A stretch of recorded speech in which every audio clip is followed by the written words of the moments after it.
O projeto Sesc Paraty em Rede apresenta Roda de Escuta, um podcast de debate sobre arte, cultura e sociedade. Salve todos e todas, eu me chamo Antônio Garcia e sou analista de cultura do Sesc Paraty. E é com muita alegria e entusiasmo que eu inicio agora mais um episódio do Roda de Escuta. Hoje eu tenho o prazer de ouvir e conversar aqui com duas figuras muito importantes e representativas do tema que vamos tratar aqui hoje. E a ideia é bater um papo que passe pela capoeira de Angola, o jongo, mas que na verdade fale de ancestralidade e cultura de resistência. Esse episódio faz parte ainda da programação do AUA, que é o Festival da Cultura Negra produzido pelo Sesc Paraty, e a ideia é que as ações do festival elas se estendam durante o ano inteiro e não só durante a Semana da Consciência Negra, que é um período importante, é só mais uma janela para reforçar aquilo que a gente já faz ao longo do ano, né? E não um pretexto, como a gente vê muito acontecer, para imaginar que com uma semana a gente vai dar conta das distorções enormes que existem no sistema cultural brasileiro quando se trata da produção de artistas negras e negros e das manifestações, né? Então, eu fico muito feliz de fazer parte de uma instituição como o SESC, que reconhece essa distorção e trabalha pelo seu enfrentamento numa luta antirracista também. Então é isso, eu quero dar as boas-vindas aqui ao mestre Sérgio Capetinha, a querida Laura Santos, do Quilombo do Campinho, e eu vou pedir para eles se apresentarem rapidamente e a gente toca em frente a essa conversa. Laura, bem-vinda, eu passo a palavra para você. Bem-vindo a todos e todas. Eu sou Laura dos Santos, sou quilombola, aqui do Quilombo do Campinho da Independência, município de Paraty, estado do Rio de Janeiro. Sou filha de Pedrina Belmira de Souza. Nós somos filhos de um matriarcado, vovó Antonica, tia Marcelina, tia Maria Luísa.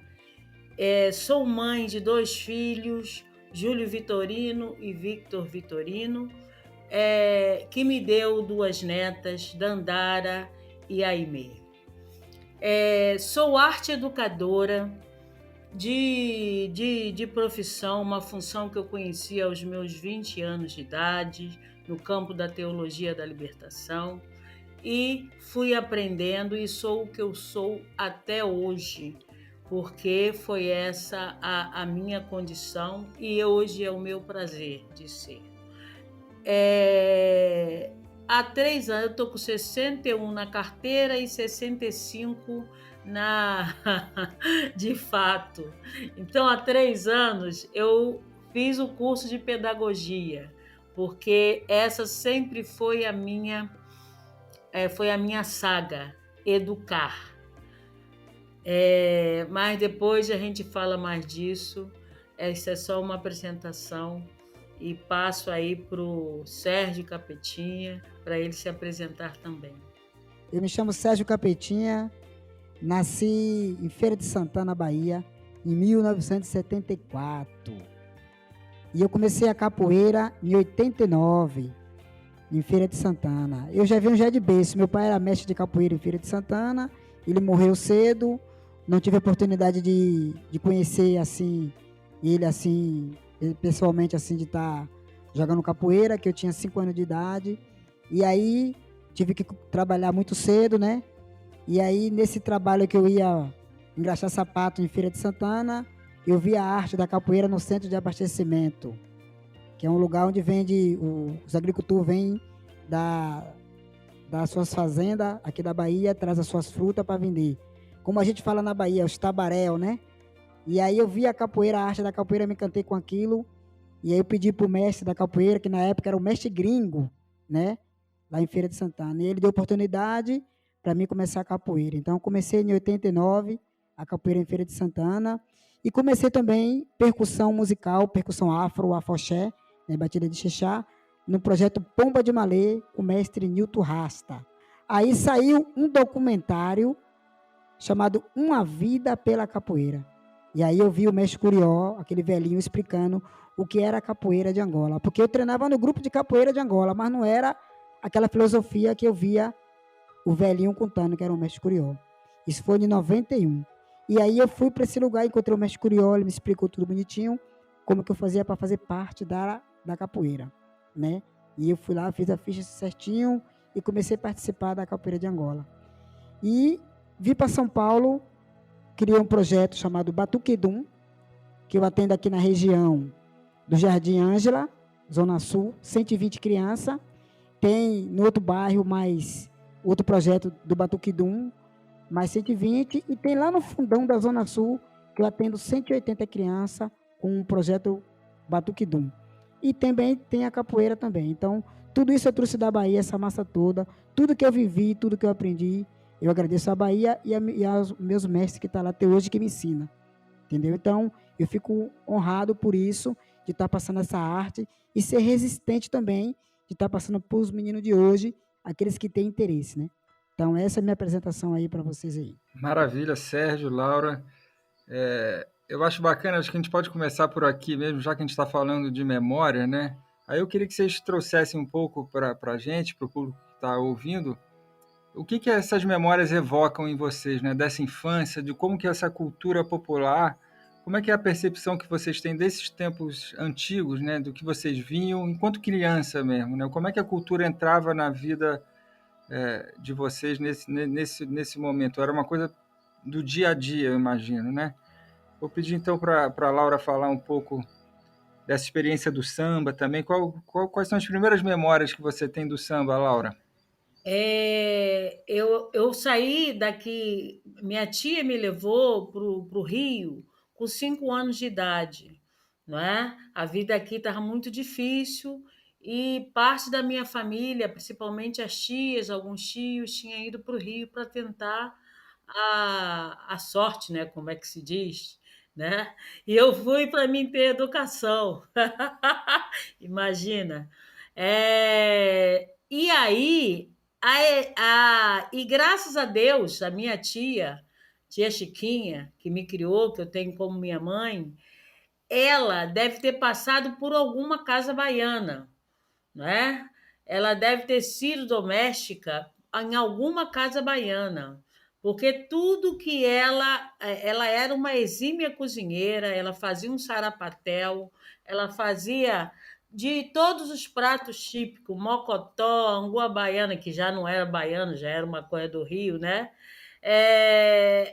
Mas e a gente era um contexto de muita pobreza. Eu morei numa periferia de um bairro chamado Benfica, né? Da zona norte do Rio de Janeiro. E a gente morava atrás do muro de um quartel-general do Exército. Né?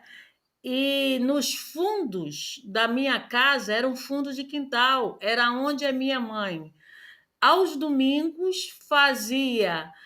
Todo mundo sabia que a tia Chiquinha ia fazer algum prato, uma peixada, ela fazia uma peixada também, uma moqueca, né?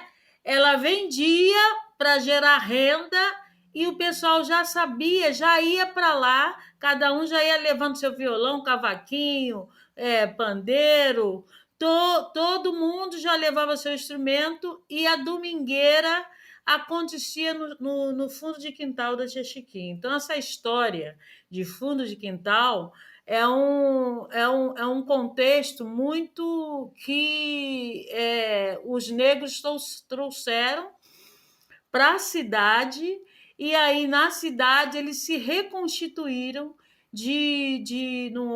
nesse formato. Né? Então a gente ouvia a minha infância foi muito pobre, mas ela foi pobre economicamente, mas ela foi muito rica culturalmente, né? Porque foi ali naquela casa que eu aprendi a gostar do samba. Na minha casa era religioso comprar o disco de escola de samba no ano. Tinha disco de todos os sambistas, né? Então, assim, eu vivi um tempo, né? A minha infância foi uma infância que foi muito rica nesse sentido, né? Eu apanhei muito, com minha tia era nesse sentido, era a educação, ela era uma pessoa muito séria nesse sentido, e eu era muito, eu era uma menina voada, né? Eu era meia lunática, eu não entendia eu não gostava do que a minha tia tinha para me oferecer, que ela queria me prendar. E eu não sou uma pessoa, até hoje, eu não sou uma pessoa convencional, né? Eu não consigo ser e hoje eu já me orgulho de não ser, né? A minha infância foi muito importante nesse sentido, que eu vejo que há um vácuo enorme hoje na infância da juventude, né? Dessa geração, da juventude não, dessa geração que não tem mais isso que eu tive. Tive uma infância meio sofrida, porque eu fui criado com a minha avó, né? E a minha avó, ela era aquela senhora mais assim, rígida, né? Tinha que ser tudo certinho. E ela sempre ia para a feira vender algumas coisinhas, que ela vendia quebra-queixo. E a gente tinha que raspar o coco, né, de dentro para fazer os quebra-queixos para levar para a feira de abastecimento lá em Feira de Santana.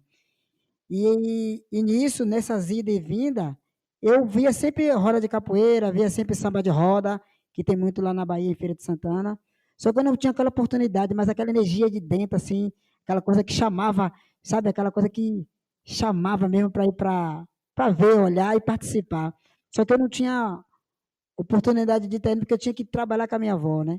Então eu fui criado com minha avó. Então a minha vida foi meio sofrida mesmo, mas graças a Deus eu encontrei aí pessoas boas na minha vida que me deu essa referência aí através da cultura, né? E aí, um belo dia abriu uma escola de capoeira no bairro lá de Feira de Santana, lá na Rua Nova, na Rua Cordeiro, né? Rua Cordeiro, número 553, eu lembro até hoje, perto da escola Tereza Cunha. E aí todo dia o mestre gringo passava com berimbau ali tocando. E aí eu tive uma oportunidade de estar falando com ele quando ele desceu com o berimbau tocando. Falou, pai, eu quero participar dessa capoeira sua e tal. Aí ele falou assim, ó, para você participar, você tem que levar alguém de maior, tem que te levar lá. E aí, de tanto eu insistir para minha avó, ela me levou lá na capoeira. Aí me levou lá e falou assim, eu quero matricular esse menino aí, na capoeira do mestre gringo. E aí eu me colocou lá na escola para me começar a fazer as atividades, só que eu ia mais para brigar do que treinar capoeira, velho.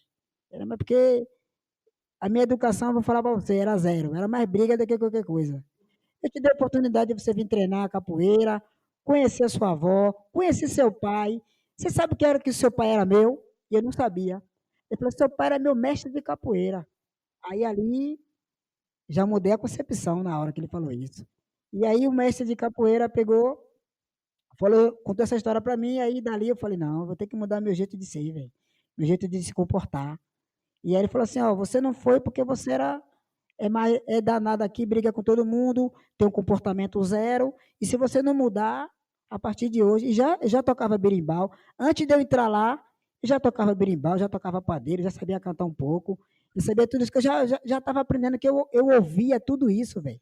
E aí ele conversou comigo, foi na casa da minha avó, da dona Maria, e falou, ó, dona Maria, Sérgio precisa de mais educação. Ela falou assim, ó, eu bato nele de fio, bato nele de bainha de facão, eu pego ele, mando ele ir pro sal, porque eu tomava banho de sal grosso, velho. Ela falava assim, rapaz, esse menino parece que tem uma coisa no corpo, porque às vezes eu ficava em cima do telhado da minha casa, e lá tinha uma comieira, velho. Eu ficava em cima do telhado, lá, fazendo nada, só por ficar mesmo, velho. Parece que eu tinha uma coisa na mente que eu falava, não, eu vou fazer coisas diferentes, entendeu? E aí subia meus cachorros, ainda ficava lá em cima, minha avó falava assim, menino, sai daí, o que é que tu tem, menino? Parece que tem um capeta no corpo, desce daí. Quando o mestre me deu a oportunidade de eu estar sendo o auxiliar lá, ele colocou uma tarefa para me fazer, armar berimbau, desmontar berimbau, cuidar dos instrumentos, o mestre gringo. E aí me deu essa responsabilidade. Aí, através disso, ele falou, ó, se você se comportar, zelar tudo, de todos os instrumentos, deixar tudo certinho, toda exibição que tiver, eu vou lhe levar. Aí eu comecei a ir, fazer as coisas que ele estava mandando. Ele falava assim, ó, você não pode brigar. Se você brigar, você vai ser punido.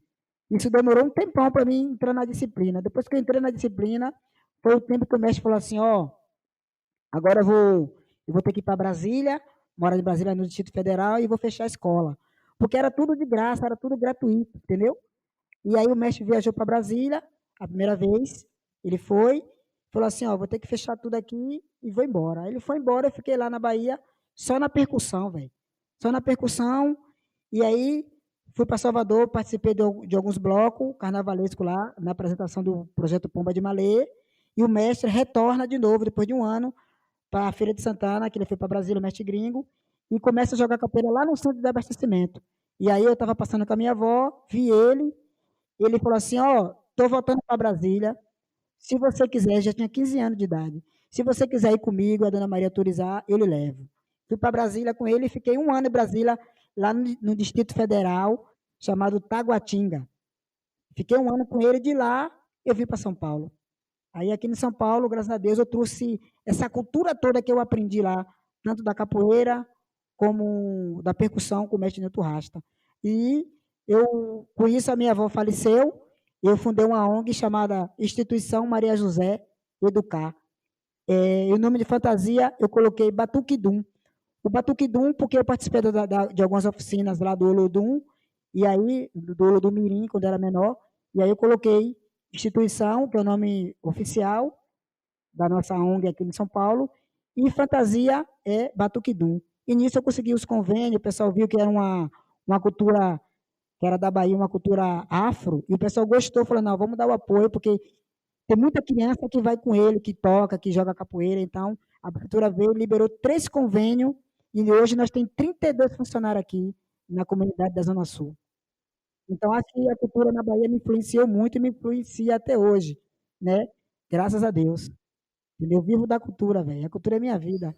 Maravilhoso, Sérgio. E é muito bacana ver na fala dos dois, e aí eu vou puxar a conversa para esse lado, porque a Laura colocou ali também uma coisa importante. Eu acho que nas duas falas tem um aspecto muito interessante, que é o quanto que esses espaços de cultura, seja no samba, seja na capoeira, colaboraram para que vocês ressignificassem a própria identidade, a própria existência diante de uma situação difícil, né?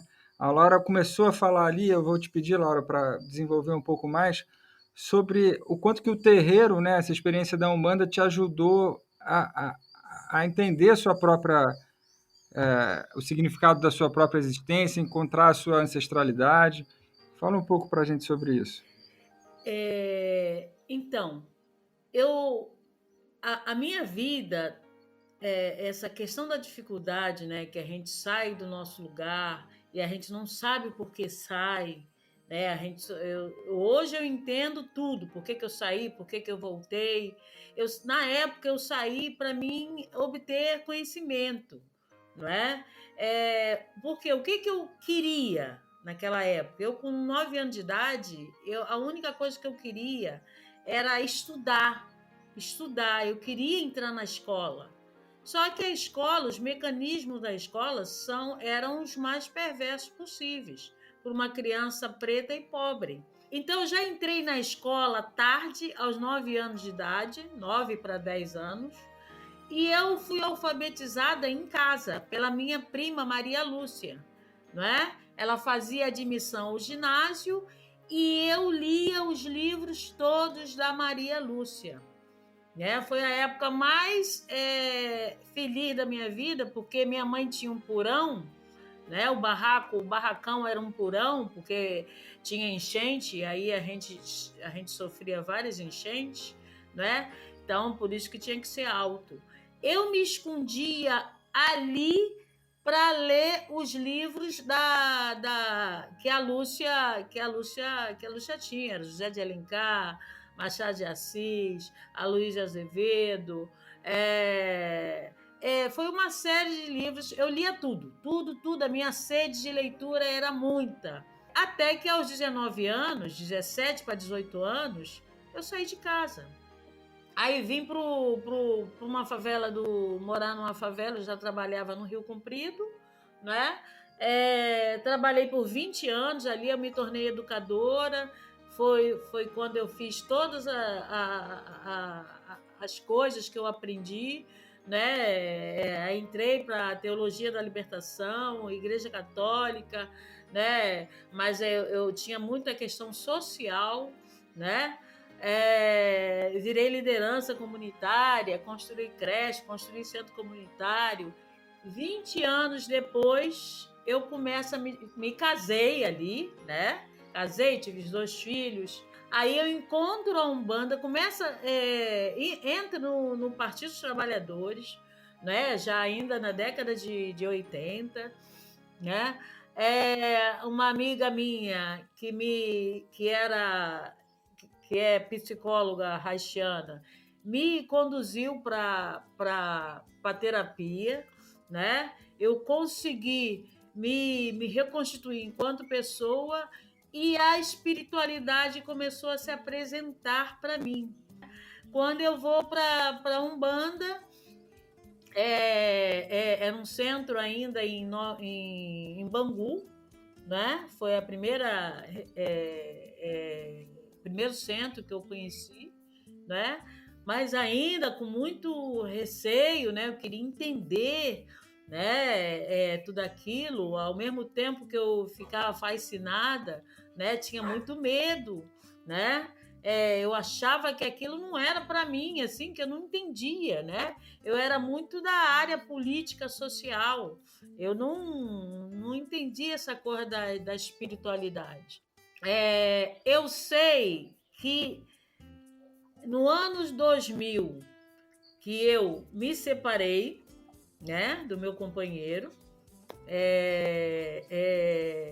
meus filhos já estavam com 15, 16 anos de idade, eu cheguei para eles e falei, olha, não está dando mais para sua mãe. E olha como é que a espiritualidade estava me trabalhando.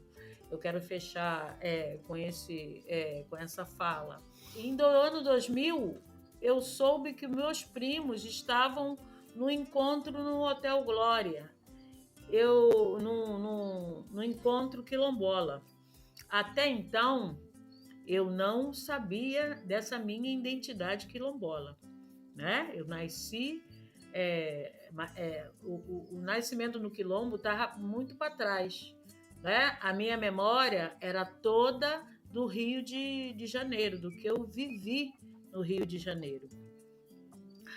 Eu fui visitar os primos, fiquei sabendo do movimento quilombola, né? Fiquei sabendo, eles me pediram ajuda, isso era no ano 2000, governo Garotinho, né? Ele falou, prima, você é quilombola, ajuda nós, a gente está aqui porque a gente ganhou uma passagem, mas a gente está sem um dinheiro no bolso, né? Você aqui do Rio, ajuda nós, você é do movimento, então ajuda nós, participando das reuniões aqui, que muitas vezes a gente não tem condições de vir.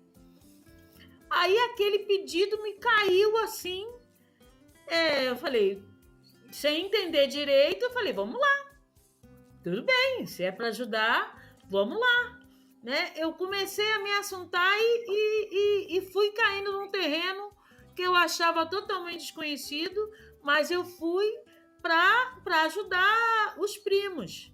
Só que sem saber, isso já estava sendo preparado. Um dia meu primo Ronaldo chegou na minha casa, lá em Santa Teresa, que era um kitnet, eu transformei num QG. Falei, quando vocês vier para o Rio, fica aqui na minha casa e a gente se embola aqui, né? Ele chegou, estava sem luz e tava... Eu estava devendo... Desculpa, gente. Eu estava devendo 2 meses de faculdade, que eu estava fazendo pedagogia na faculdade de Taçá, e estava devendo 2 meses de aluguel. Aí ele falou, prima, o que você está fazendo aqui, prima? A gente precisando lá de você, e você aqui. Tava sem luz, gente chegou, eu tava sem luz. Aí foi o necessário, suficiente para cair a minha ficha. Falou, realmente, não tá dando mais para mim aqui não. Eu tenho que ir. Quando ele voltou pro Quilombo, eu fui lá no projeto, chamei o Evandro. Evandro estava com 20 anos de idade. Falei, Evandro, quando eu criei isso aqui, comecei esse trabalho, eu estava com 20 anos de idade. Eu vou deixar na sua mão. E falou, Laura, não faz isso comigo, pelo amor de Deus, não faz isso comigo. Falei, filho, não tá dando mais para mim. Não tá dando. Eu tenho que ir. Tá abrindo uma porta para mim lá no Quilombo, eu tenho que ir.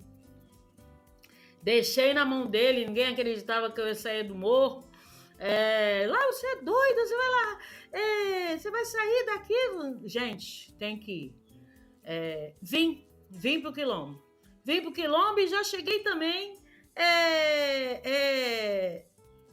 agitando, desenvolvendo trabalho, já entrei na MOC, Associação de Moradores do Quilombo do Campinho, e já fui trabalhando. Foi assim, a minha chegada no Quilombo foi assim. E eu participava de tudo quanto era atividade, eu estava com uma sede de aprender sobre aquilo, sobre aquela nova identidade que eu estava me reconstituindo. E foi muito linda a minha chegada para mim mesma, quando eu cheguei no Quilombo e eu escolhi o lugar que eu fui morar e fui pedir meu tio para fazer a minha casa, que eu me encantei pela cachoeira, né? Eu moro nas Carneiras, na Cachoeira das Carneiras, né? Então, nós somos 14 núcleos familiares. Então, lá era o meu núcleo familiar. Então, eu fui pedir ao meu tio Gabriel, que era o mais velho, né? A licença para eu poder construir a minha casa nas Carneiras, que era o lugar que eu tinha gostado. Ele falou que eu não podia construir ali, que ele já tinha dado as Carneiras para Vera Lúcia.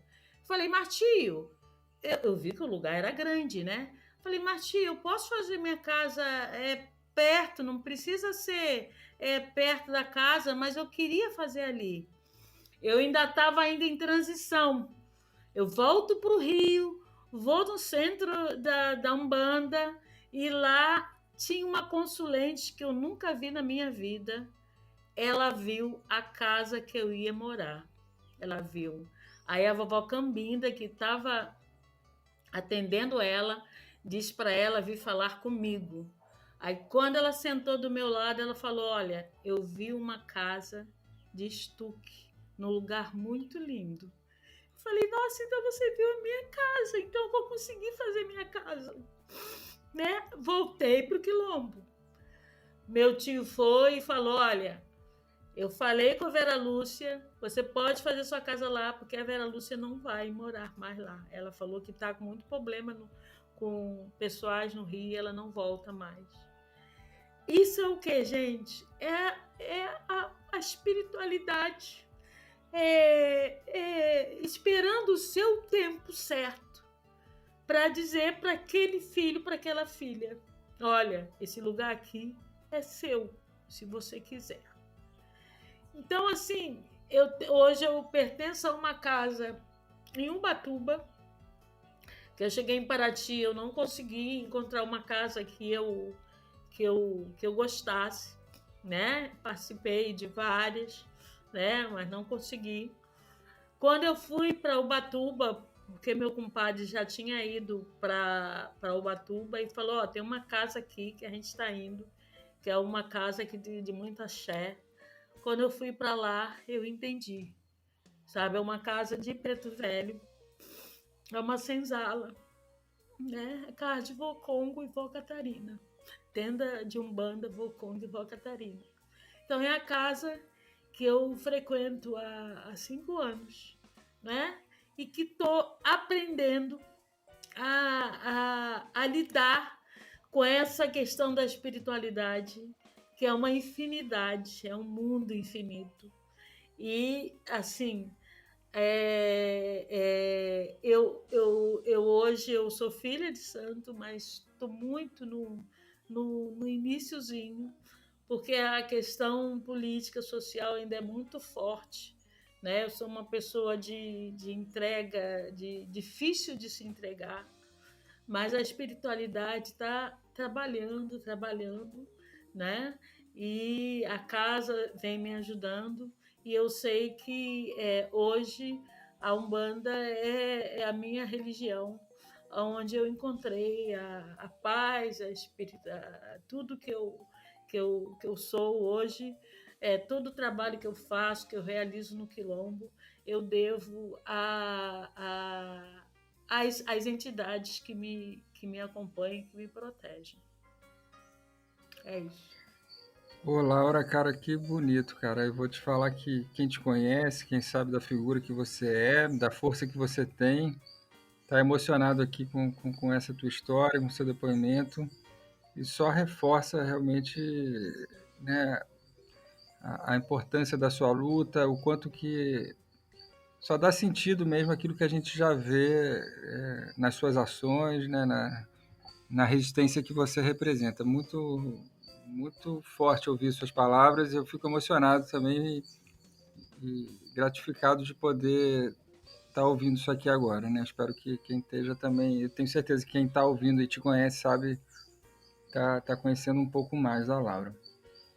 E aí, aproveitando esse gancho, vou passar para o Capetinha e pedir para ele, Capetinha, eu imagino que você, essa tua experiência, você é Ogan também, né? Eu imagino que esse teu encontro aí com o Candomblé tenha sido uma coisa muito forte na tua vida, considerando aí que você já contou um pouco desse moleque travesso, dessa a espiritualidade, por mais que você não soubesse, ela talvez estivesse presente ali na tua vida mais do que você imaginava, né? Então conta um pouco pra gente aí como é que foi essa relação, esses seus anos aí de terreiro, como é que foi esse encontro na tua vida e o que que isso representou? Então, lá em Feira de Santana, na rua do Calombi, Rua do Calombi, é a segunda rua depois da que eu moro, que é a Rua Cordeiro, na Rua Nova, né? Chama Rua Nova hoje. E aí tinha um terreiro da mãe Cuíca, e minha avó sempre estava frequentando lá. E aí, como a minha mãe foi embora para São Paulo, deixou nós tudo pequeno, levou meus dois irmãos, e minha avó sempre ia lá para participar do terreiro de Candomblé lá. E aí ela tinha que me levar, porque eu não podia ficar em casa só. Então ela falou, vamos, vamos, vamos, vamos. E aí eu comecei a iniciar em 1988. E sempre a minha avó tinha que me levar, porque se eu ficasse no terreiro também, rapaz, eu queria tocar, eu queria bagunçar, aí derrubava os orixás também do altarzinho, e era a coisa toda. Aí a minha avó falou assim, esse menino aí, rapaz, eu faço de tudo por ele, mas eu não sei o que ele tem, que ele fica sempre com pereba no corpo, às vezes ele não dorme de noite, sobe em cima da casa, fica em cima da comieira. Aí ela falou assim, ó, dona Maria, a gente vai fazer assim, ó. Vamos fazer uma obrigação com ele, mas primeiro a gente tem que fazer um bori com ele, fazer uma limpeza e jogar um buzo para ver o que, que ele tem. E aí foi, jogou um buzo para mim quando era pequenininho, aí jogou e falou assim, ó, ele tem que iniciar, ele tem que iniciar. Só que ele já é feito de natureza, entendeu? Ele só tem que aprender a zelar. E aí nisso eu comecei a cuidar das plantas, da casa, lá do terreiro, né? Cuidar dos bichos. E aí cuidar do couro também, tinha que rapar o couro quando tocava, o couro fica encebado, porque toca com a mão, né?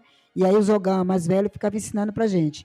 E toda vez que tinha toque, nós tínhamos que chegar 2 dias antes para preparar a mente, o corpo, e depois limpar a casa toda para receber as pessoas que iam pro terreiro ali para receber a benção ali dos orixás.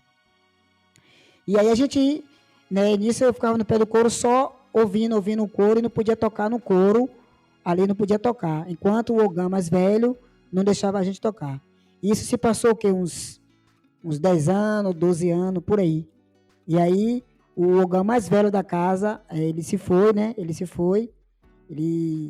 Deus chamou ele cedo, porque como ele tinha problema de saúde, e ele se foi. E aí abriu a oportunidade para a gente estar batendo no couro. Aí falou assim, ó, vamos ver quem é que sabe puxar as cantigas dos 7 orixás. Então vamos ver quem sabe cantar, quem sabe tocar, quem sabe chamar a entidade. Aí botou nós para tocar. Aí eu peguei o rum, que é o atabaque, né, o maior, e comecei a tocar. Aí a mãe Cuica falou assim, ó, a partir de hoje, todos vocês, aí agora, vai subir aí no altar do couro e vai puxar, beleza? E os mais velhos, o Ogã, vai ficar só ouvindo e corrigindo vocês, beleza?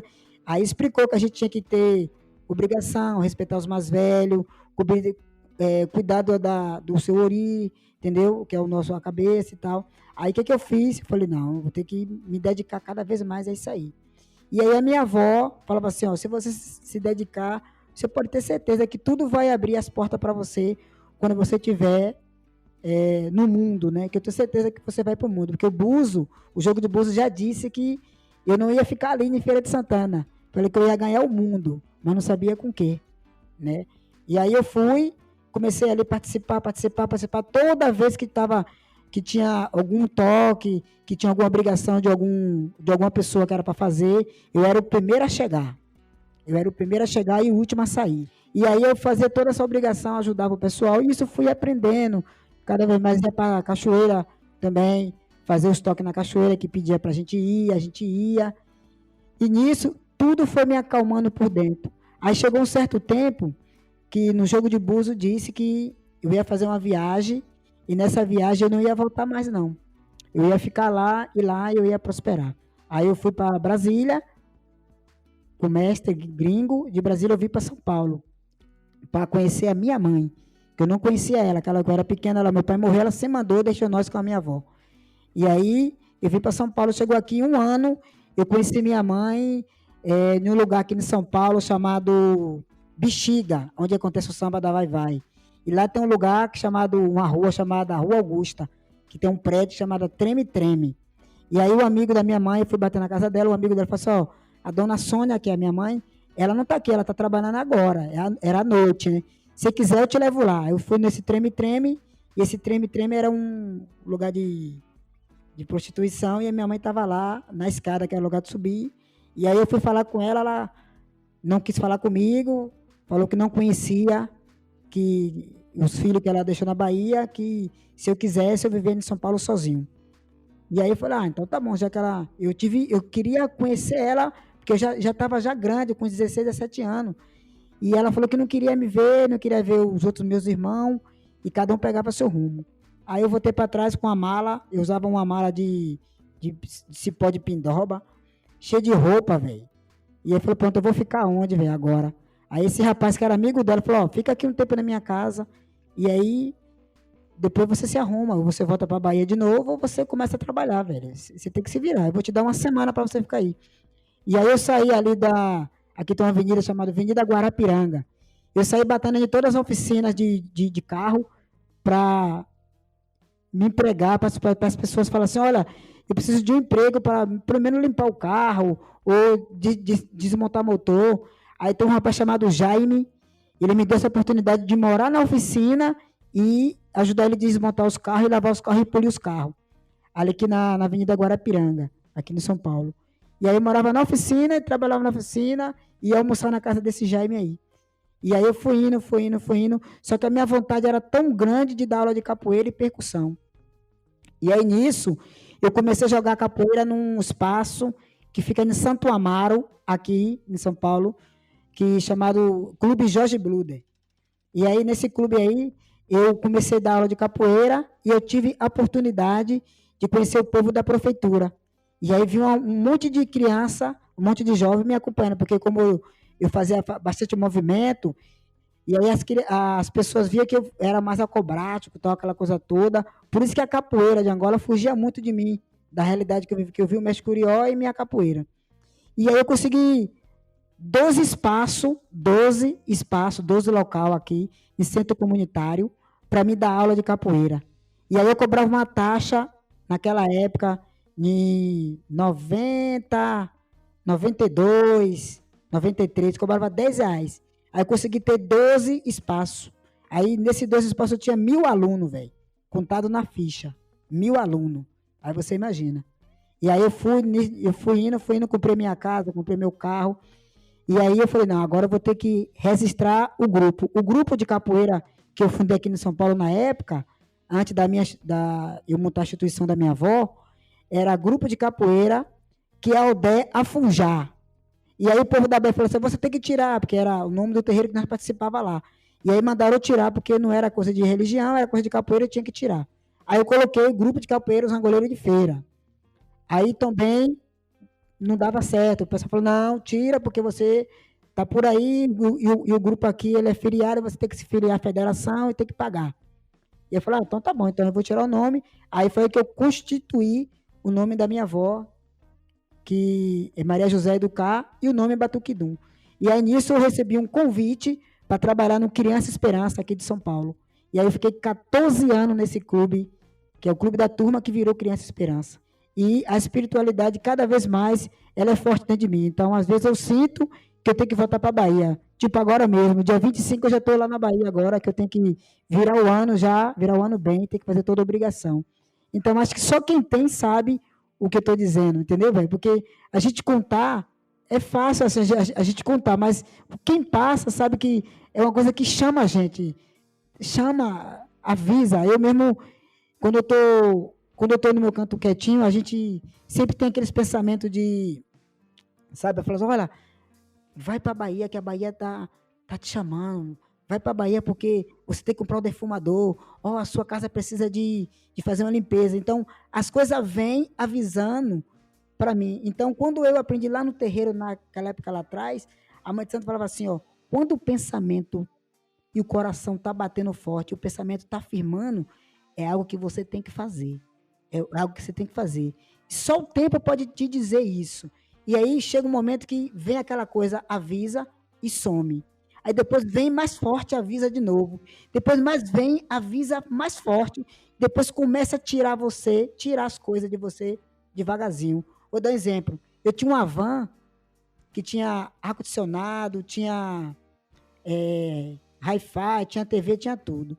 E a obrigação vinha para fazer na Bahia, de dar um bori, e eu resistia. Não, eu não vou agora. Eu não vou agora, eu vou depois. Não, depois eu vou. Não, depois eu vou. E aquela coisa insistindo, aquela coisa forte, mandando eu ir para Salvador para fazer a obrigação. Porque todo ano de janeiro eu tenho que estar lá. Todo ano eu tenho que participar da lavagem do Bonfim. Dia 2 de fevereiro é a lavagem do Rio Vermelho. Então eu tenho que estar lá para fazer a obrigação minha. E aí eu acabo resistindo de não ir. E aí um dia eu estava indo para Teresina com a van, os caras me roubou essa van. Eu fiquei 3 anos sem ir. E esses 3 anos eu fui perdendo. Perdi a van, entendeu? Aí os caras me roubou aqui em Santa Amaro, depois que me roubaram a van. Tentaram me sequestrar também aqui em São Paulo. E aí o que eu fiz? Eu falei, não, vou ter que começar a me cuidar mais e sair mais do meio do povo e botar pessoas para coordenar no meu lugar e eu ficar só a parte, só administrando por fora. E ir cuidando da minha parte espiritual, porque se eu estar no meio, os olhos e a boca, às vezes vai me condenar e vai me julgar. Então é melhor eu sair e cuidar da minha parte espiritual, porque se a gente pensar só em ganhar dinheiro e não cuidar da parte espiritual, tudo que nós ganhamos vai perder. E perde fácil, entendeu? Então eu fui para Salvador para aprender isso. Falei, ó, você está ganhando, agora você tem que ter o seu chão aqui em Salvador. Aí eu comprei um espaço por 48 mil reais, que era de uma senhora que o filho deixou ela abandonada dentro de casa, pegou o cartão do benefício dela, deixou ela dentro de casa, e ela tinha um monte de galinha. E aí eu fui lá, tinha uma placa escrita assim, vende bem apagado. Eu fui lá, bati na porta, ela saiu, o nome dela é Dona Cleonice. E aí eu falei, Dona Cleonice, tudo bem, como é que tá a senhora? Ah, eu já conheci ela. Ela falou, meu filho, eu quero vender aqui, porque assim, eu tô com um monte de bicho e meu corpo tá dando muita coceira, eu tenho que sair daqui. Aí eu fui, chamei o rapaz da imobiliária, e o rapaz da imobiliária falou assim, ó, para a gente comprar a casa dela, é herança, então a gente vai ter que fazer toda a documentação. E aí eu falei, puxa vida, eu tenho que comprar essa casa, porque os orixás estão pedindo para mim comprar essa casa aqui. Tem que ser aqui nesse lugar, porque os orixás pediu para ser aqui.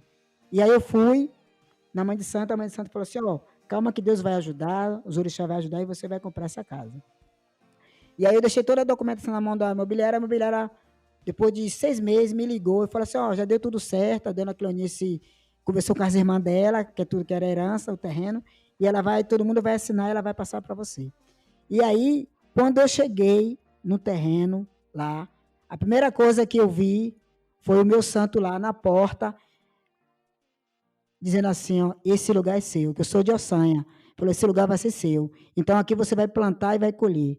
Agradeço muito essa religião que eu acredito muito, porque muitos mas não acredita, mas eu acredito muito. Quando os orixás avisam a gente não pode dizer não, a gente tem que ir. Cara, que bonito, Sérgio, que bonito, cara, porque eu acho que vocês dois, né, nas falas de vocês, trazem muito, um pouco daquilo que o Luiz Antônio Simas, que é um carioca aqui, pesquisador também dessa cultura de rua, de terreiro, fala sobre a cultura de síncope, né, que é a cultura daquilo que está além do que é normativo, que está nos espaços, nos vazios que o dia a dia coloca para a gente, né? Uma espécie de contracultura ou cultura de resistência, né? Que vai nas brechas, que vai naqueles espaços que não são ocupados por esse sistema que é um pouco normativo, doutrinador.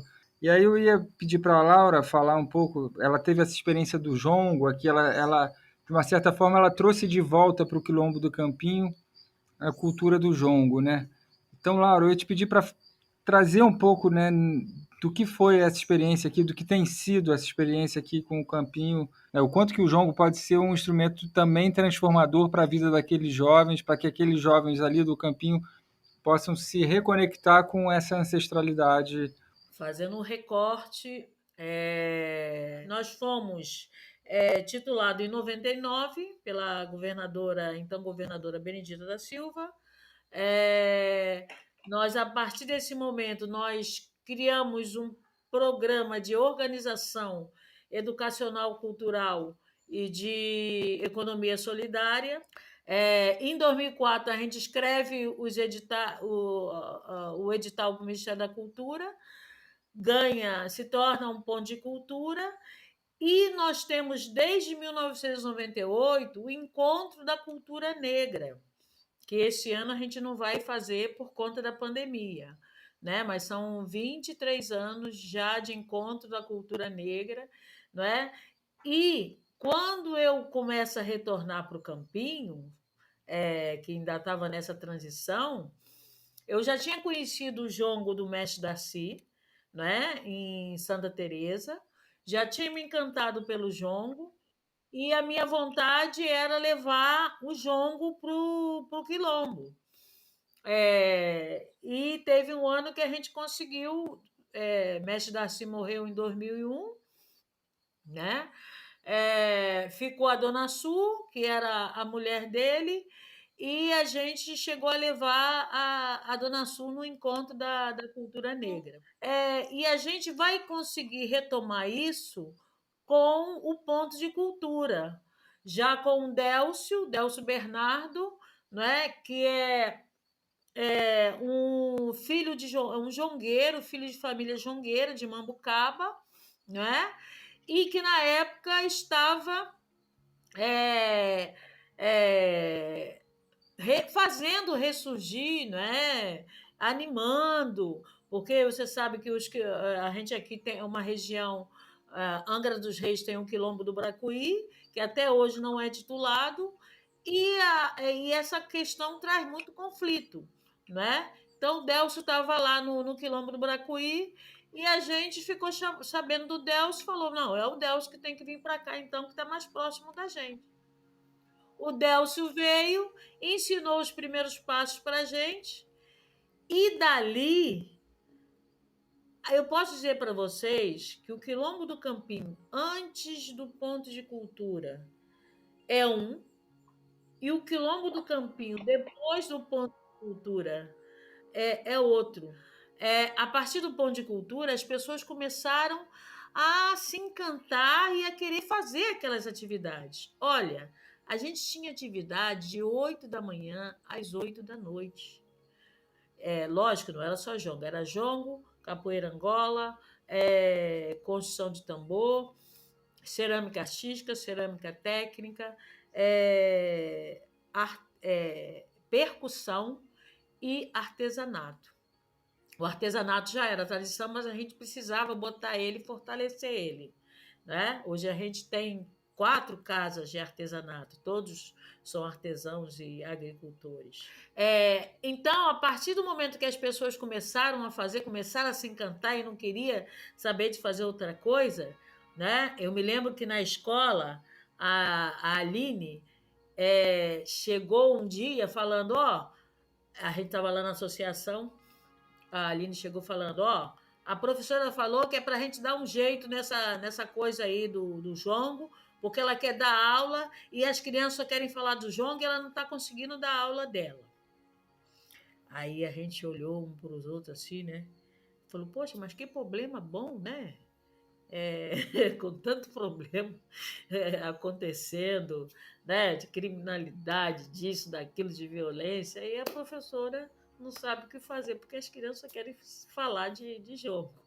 Então, o ponto de cultura, ele trouxe essa questão positiva para a gente, né?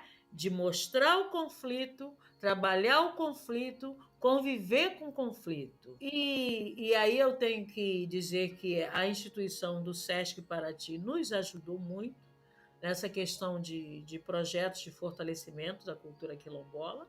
Então, era o toque dos tambores que traziam as crianças. Elas esperavam, começava a tocar o tambor no galpão, né? No galpão cultural, onde a gente faz as atividades, e daqui a pouco começava a vir. Elas estavam sempre no campo, né? Porque o campo é ali perto, porque é uma tradição o futebol no campinho. Então, isso foi um tempo, essas crianças foram crescendo e se tornaram os jovens de hoje, que são os mesmos jovens que participam do jogo. Alguns foram, retornaram, fizeram suas escolhas. Então, hoje, o jongo, ele constituiu a identidade de cada integrante, né? As pessoas se sentem valorizadas, porque o nosso jongo era chamado para ir para tudo quanto é lugar. A gente se apresenta nas diversas festas em Paraty. Então, a gente é um grupo reconhecido, né? Dentro do município e fora dele. E agora, o desafio, né, de hoje que a gente tem para essa geração, que sempre foi, mas hoje ela está mais contundente, é porque a questão racial está mais agravada hoje, não é? A questão racial está mais agravada, o racismo estrutural ele é vigente, não é? E ele é subjetivo, você não percebe ele é imperceptível. E o que a gente faz no Quilombo do Campinho é exatamente isso. É dizer em outro formato para as crianças, para a juventude, fortalecer cada um deles e trazer eles para essa roda, né? Que o jongo é a roda, não é por acaso, é porque a roda nos iguala, nos fortalece e nos revifica, né? O pé no chão nos energiza, e é assim que a gente se reconecta com a nossa ancestralidade. Dia 7 de janeiro de 1982, o mestre fundou a escola dele, ECAGE, Escola de Capoeira, irmão gêmeo do mestre Curió. Então, acho que o mestre, ele não tem nenhum convênio com a prefeitura lá na Bahia. Ele conseguiu ponto de cultura. E é muito difícil, porque a gente não vai cobrar da criança um valor de R$100, R$60, que ele não tem. Então, o mestre, ele dá a oficina de capoeira lá na Bahia, e nós, alunos mais velhos, que andam pelo mundo e ajuda o mestre ali a bancar a escola. Quando você experimenta uma aula de capoeira, véio, acho que você nunca mais larga, não, velho. Quando a aula é boa, a aula é energética, uma aula boa, e o mestre coloca ali, ó, a disciplina, coloca ali os fundamentos certinho da aula. Acho que quem aprende pode ser jovem, pode ser adulto, pode ser qualquer um. Vê que ali é resistência, então você tem que manter aquilo. E o dinheiro nenhum paga aquilo. O governo, ele tem muito que, vou falar para você, ele deve muito às pessoas mais velhas, que é os griots, que está com esse trabalho resistente até hoje, porque deveria ter um puta de um convênio, não só o mestre Curió, mas outros mestres lá, como a Academia do João Pequeno também, entendeu? Como a Academia do Mestre Felipe, de Santa Amaro. Então, é mestre que não tem nenhum tipo de convênio. E os mestres deveriam ter, e não tem nada. Então, como é que o mestre vai fazer um trabalho com as crianças se não tem? Ele tem que ele tem que formar pessoas, tem que trazer pessoas de outros lugares, país, para vir fazer aula com o mestre, e o mestre explicar que aquilo não é resistência, para as pessoas contribuir, estar junto, para ajudar a manter aquele projeto. Ele ganhou ponto de cultura, mas o ponto de cultura, o mestre ganhou ponto de cultura, mas na hora da prestação de conta lá, teve alguma coisa lá que deu errado, e o mestre não conseguiu prestar conta. E aí ficou devendo alguma coisa lá na secretaria, e a entidade do mestre, que lá é uma entidade ficou com um monte de débito. Quando eu fui lá na secretaria puxar os débitos, tinha mais de 60 mil reais, ou era 40 mil reais, velho. E como é que paga isso? E como é que consegue outros projetos? Entendeu? Então, mais do que nunca, o governo ele deve muito mais para essas pessoas que estão aí na resistência, que estão aí junto. Porque o governo ele dá por um certo tempo e depois o projeto não continua. O certo era continuar. A gente tem um convênio pela Secretaria da Assistência Social aqui de São Paulo. E essa molecada aqui almoça, toma café, que é no período da manhã, e vai para a escola. Quem está na escola vem, almoça e toma um café da tarde. E à noite tem uma alfabetização para os pais, para os adultos. Entendeu? É um projeto que é contínuo. E a gente tem 32 funcionários. E na Bahia, o mestre não tem esse convênio, ele tem só a capoeira. Mas ele resiste, ele fica ali, ó. Então, acho que mais do que nunca as pessoas tinham que ter esse olhar, o governo, né? O governo tinha que ter esse olhar de que ver que a cultura ela transforma o adulto, ela transforma a criança, ela transforma o jovem, ela transforma, mesmo que a tecnologia está aí, mas ele transforma, velho, pode ter certeza, porque, querendo ou não, quem tem essa energia toda de chegar na hora de capoeira e ver o toque do berimbau, ver o velhinho cantando, ou ver qualquer outra pessoa cantando, você se comove com aquilo, porque aquilo é uma coisa que. Imagina uma criança de 5 anos tocar um berimbau, cantar uma ladainha e ainda falar um pouco da história da capoeira. Eu vou bater palma pro meu mestre, porque o meu filho, ele tem 10 anos hoje. Hoje ele toca, ele canta, ele fala um pouco da sua escola de capoeira e ele explica também quem é o mestre dele. Você vê? Porque o mestre coloca de uma forma com amor, ele coloca com carinho, velho. Então, e o meu filho, ele tem videogame, ele tem celular aqui para ele estar mexendo, mas ele não deixa de fazer aquela cultura que ele mais gosta. Então, quando você ouve e vê a criança, se identifica, cara. A gente não pode deixar morrer, porque quando a gente deixa morrer, tudo vai sumindo. É igual o menino estava explicando aí, o jongo, não é isso? Então, é passando de tradição a tradição. O meu crioulo está ensinando para a gente aqui a capoeira de Angola. E eu estou ensinando para o meu filho e estou ensinando aqui dentro do meu projeto, que tem muitas crianças que se identificam. Então, graças a Deus, eu agradeço ao meu mestre de estar lá com essa resistência lá, de estar ensinando jovens, adulto e criança. Então, o governo deveria ter esse olhar mais, né, pela forma cultural, por esses quilombos que tem aí, ó, de estar ajudando cada vez mais, de ter projetos contínuos, não projeto de 1 ano, 2 anos, não, tem que ser projeto que fique permanente, porque a cultura ela transforma, entendeu? Eu concordo com Capetinha no sentido é impagável o conhecimento que os mestres repassam para as gerações. O que a gente busca é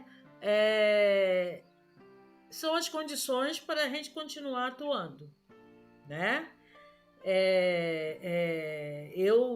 A gente aqui também no Quilombo, Capetinha, a gente não recebe. O ponto de cultura, a importância dele foi outra. A importância dele foi da ideia, da concepção, que foi genial, não é? Mas economicamente, eu me lembro até hoje, foi um projeto de 185 mil reais e que a gente pagava a hora-aula para cada instrutor, era R$ 12 a hora aula. Isso não paga ninguém. O Delcio vinha de Angra dos Reis, isso não pagava nem a gasolina. Né?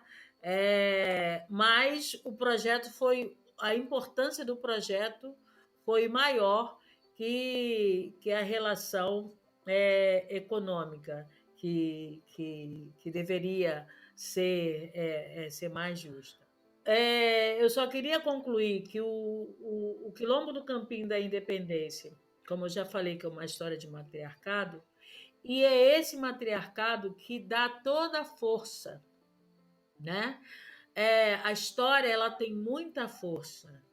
Né? A partir de 99, com a MOC, ela é criada em 1994, com a luta, com o objetivo de titular, né? Aí sai da luta do Valentim, que é o nosso mais velho hoje, que está com 90 e poucos anos, né? e vai para uma luta do papel, que é a institucionalização. Infelizmente, a gente está no contexto do Ocidente e a gente precisa de lidar com isso. Mas é difícil, não é fácil. Então, ela se constitui em 1994, a coisa não acontece, o presidente desiste e em 98 a equipe da MOC se reconstitui e está até hoje. Né? Em 98 ela se reconstitui, eram todos jovens, né? E aí pegaram, eles foram lá com o objetivo do presidente retomar a associação. Então o presidente falou, não quero, já me deu muito trabalho, mas eu acho que vocês poderiam pegar. E eles pegaram em 99, a Benedita se tornou governadora, titulou o Quilombo. O Quilombo foi titulado porque era terra devoluta, terra de Estado. Foi titulado por uma vontade política, né? Que a Benedita era do Partido dos Trabalhadores, era uma negra, era mulher, foi empregada doméstica, então ela conhecia exatamente o que era a luta quilombola. Né? A Abigail Páscoa, que era a assessoria dela, que vinha para cá para orientar os meninos. E os meninos iniciaram nesse tempo. Hoje são homens feitos, casados, pai de filho, não é? E continuam na luta.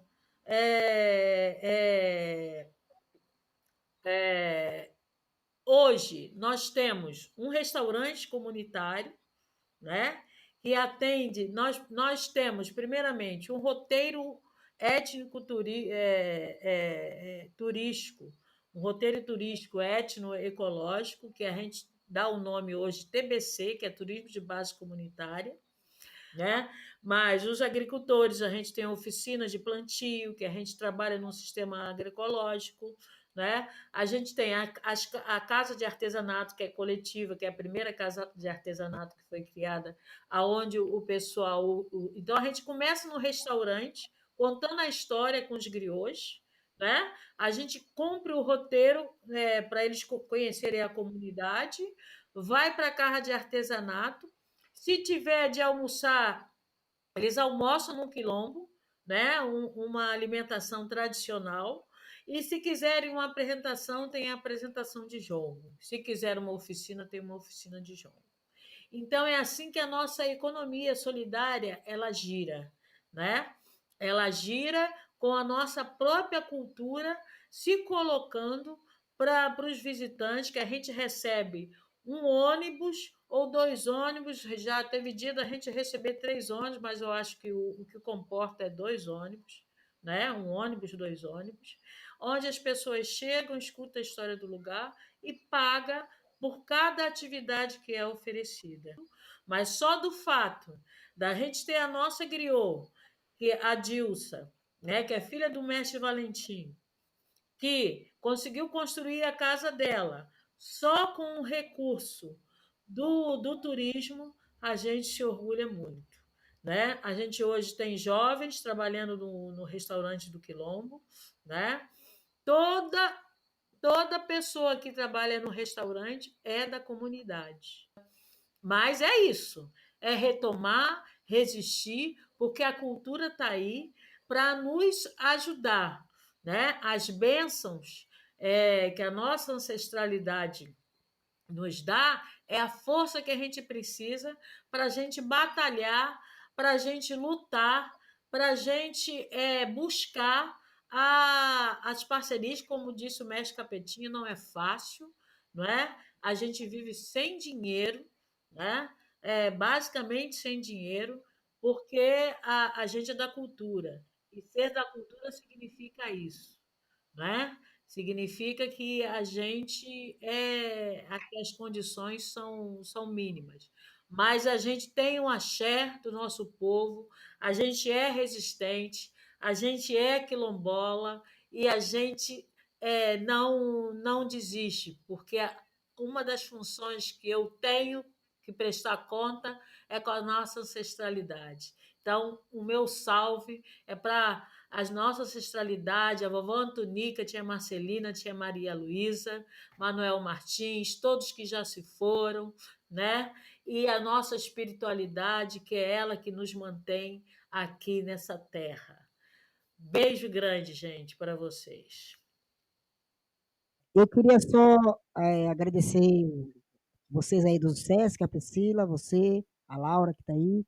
Queria agradecer também ao meu mestre, que deu essa oportunidade de eu estar representando ele. E queria dizer também que todo ano em janeiro, esse ano não vai ter não, mas todo ano em janeiro, lá na Bahia, é o aniversário do mestre Curió e o evento do mestre. Todo ano o mestre faz. E essa galera toda que é da capoeira de Paraty, ou do Brasil, ou fora do Brasil, do mundo inteiro, quiser chegar lá para conhecer a nossa escola, conhecer o mestre Curió, conhecer a filosofia da nossa escola. A nossa escola está aberta para qualquer um que for lá aprender com a gente, entendeu? Então, eu fico agradecido mesmo a vocês de estar abrindo essa oportunidade de eu estar falando, porque eu tô representando o mestre Curió, velho. Então, ele me deu essa oportunidade, falou, Capetinha, eu não vou poder, vai você lá e faça lá para mim, converse lá. E eu estou aqui, fui no Quilombo aí, achei o Quilombo aí lindo, maravilhoso, comida do Quilombo, uma comida maravilhosa mesmo. Com certeza eu vou voltar aí de novo para comer da comida, para participar das atividades e aprender com vocês aí, viu, Laura? Este podcast integra a programação do projeto Sesc Paraty em Rede. Você pode acompanhar nossas ações pelas redes sociais do Sesc Paraty e pelo site sescparati.com.br. O podcast Roda de Escuta vai ao ar sempre às quartas-feiras. Até a próxima!